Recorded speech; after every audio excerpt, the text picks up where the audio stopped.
Finally getting my cement fixed.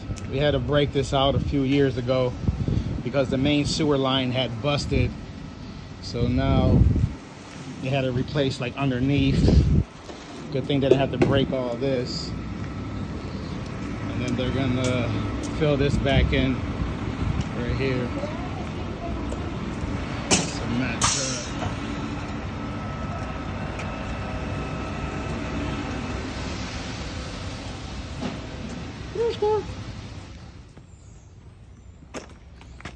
Knock this other little patch out over here.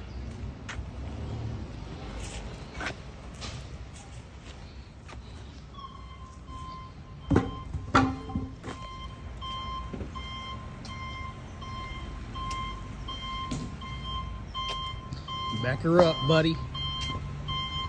Back that thing up, buddy. Must be a rookie.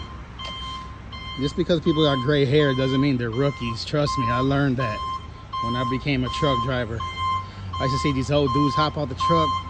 Well, yeah, he must have been driving for a long time. And then I had spoke to a couple, but like, yo, how long you been driving? Oh, like 2 years. I was like, oh, that's cool, pa. Oh, that's cool. Yeah, this is how you fit a ladder in a Corolla. You dig? This is how we do it. I don't need no pickup truck, papa. We out here. Facts. This is what you call a multi-purpose vehicle.